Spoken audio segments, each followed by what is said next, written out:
You also have to think about the question of justice. Now, you never before reared up on your hind legs and defied the law, the country, and the Constitution. As long as you weren't personally affected by what was going on, you seemed to consent to the laws and customs and so on. Many other people have to go through what's happening to you, John, and you never protested against it before. They have their choice, the old man said. All right, it's easy to say that now, but maybe the government is really in the right here. If they need your land for the sake of national security, shouldn't you give it up? Which is more important, your private property or the national safety? Nobody's safe when the government can take away his home. Nobody would be safe in a world run by the Soviet Union. All right, Grandfather said. There's no safety anywhere. I don't want safety. I want to die on my father's ranch. Grandfather puffed on his cigar.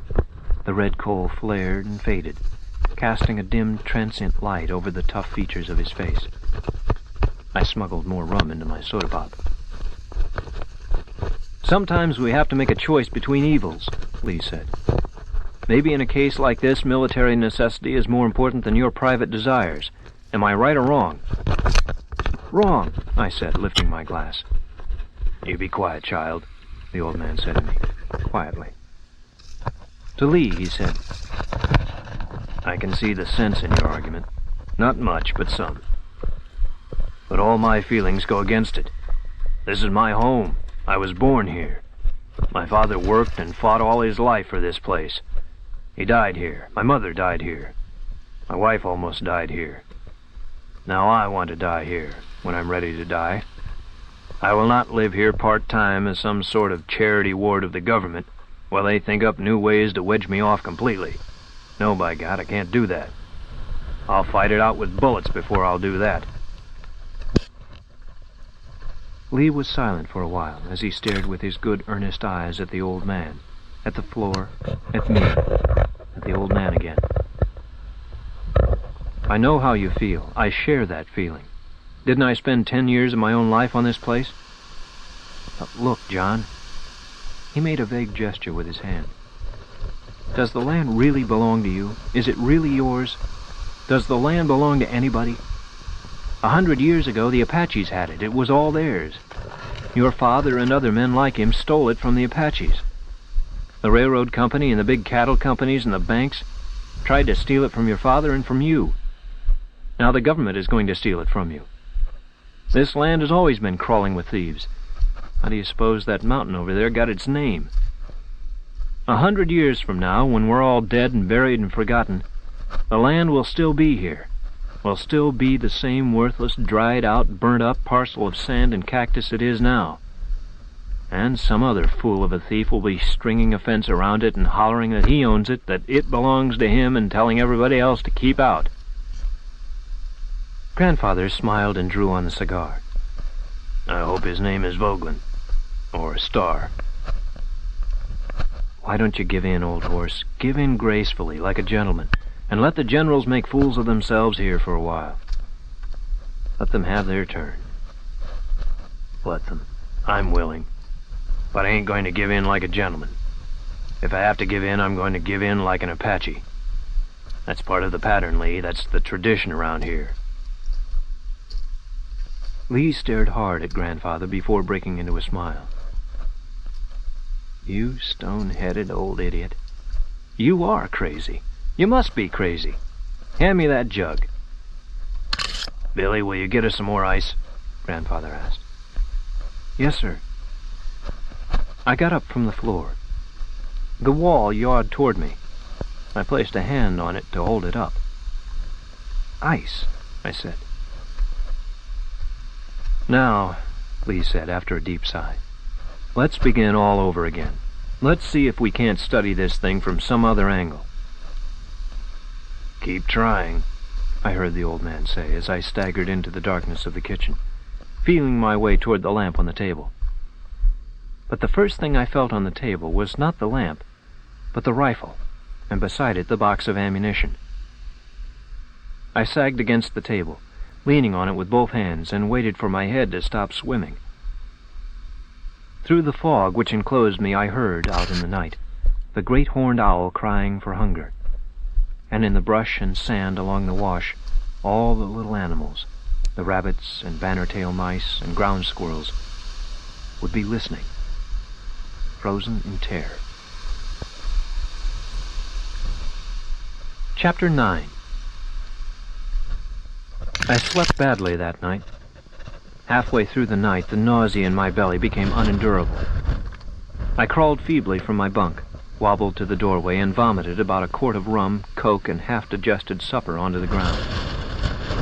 I felt so weak and foul and hopeless that I sank to my hands and knees, fingering my throat and trying to heave up my horrible stomach.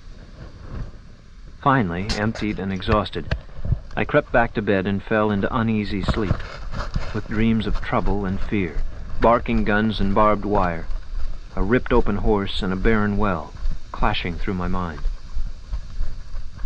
The glare of day had returned, and my bunkhouse room was full of a stifling heat when I woke up. My head throbbed like a drum. My mouth tasted of filth.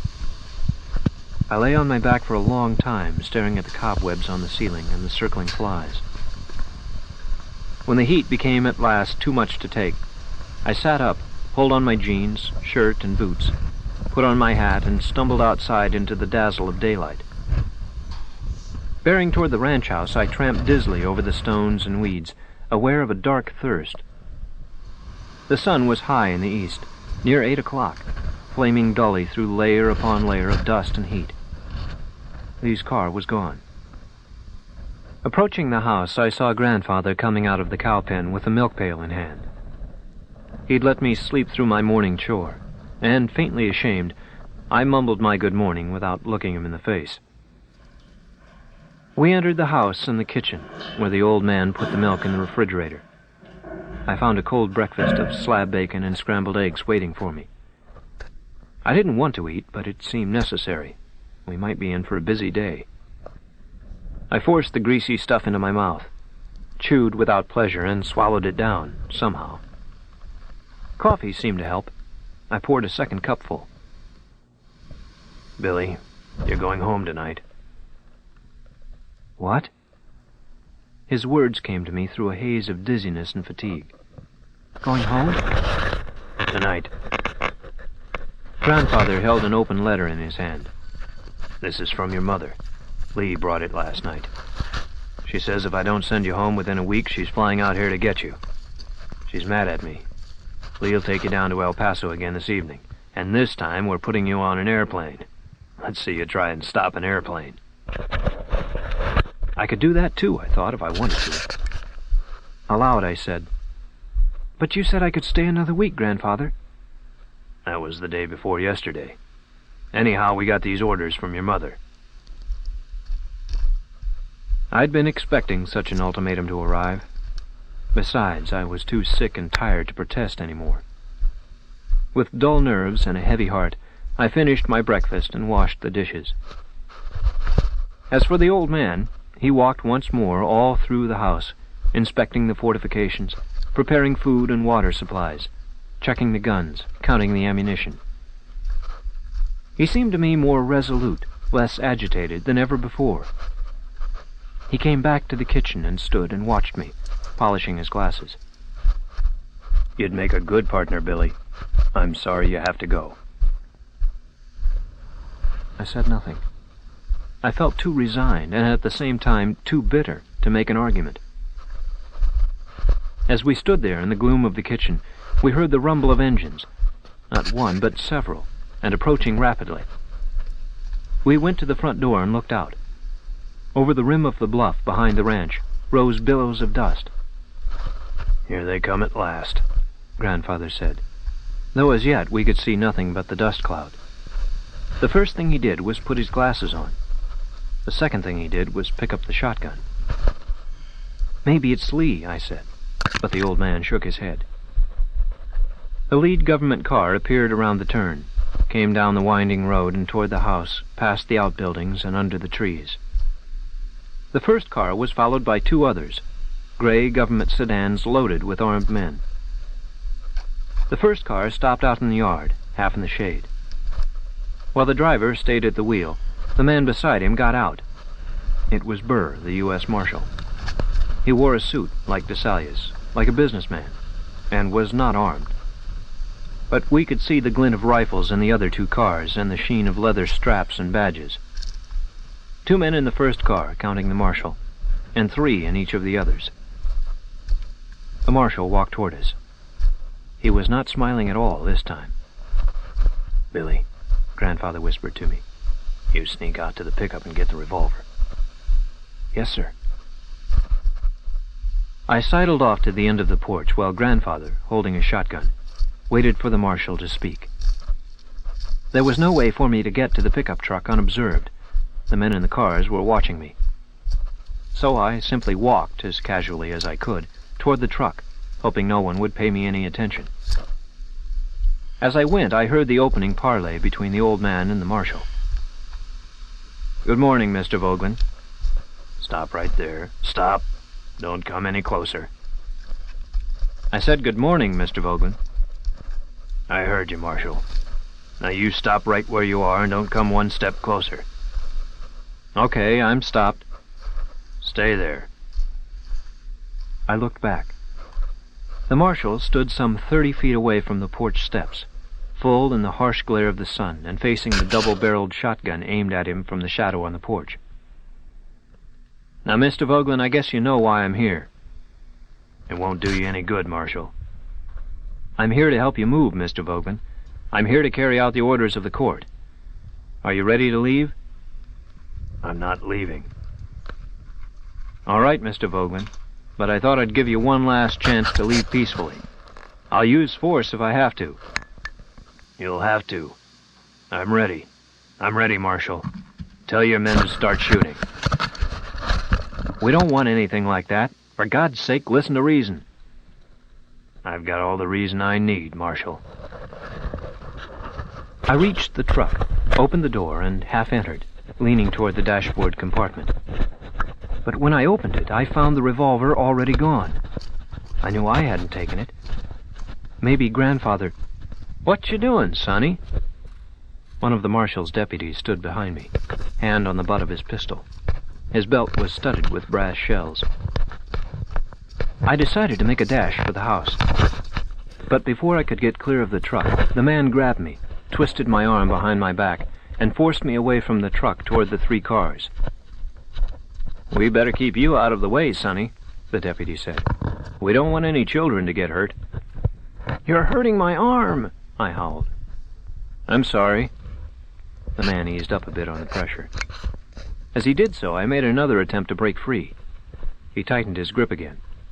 "Say, don't try that, kid. Take it easy or I'll have to put the cuffs on you." He pushed me into the back seat of the second car and got in beside me, breathing hard and stinking of sweat. His harness creaked. He looked like a draft horse. The 2 men in front, also armed and in uniform, ignored us. They were watching and listening to the scene by the veranda, where my grandfather and the marshal were still talking. We had no trouble at all in hearing everything that was said. "No," the old man was saying. "If you want to get me out of here, you'll have to dig me out." "We'll do that, Mr. Vogelin, if we have to. If you want it that way, that's what we'll do. But I ask you for the last time, don't give us any trouble. Somebody might get bad hurt. Maybe you. Maybe one of us. Maybe me. Somebody might even get killed, Mr. Vogelin.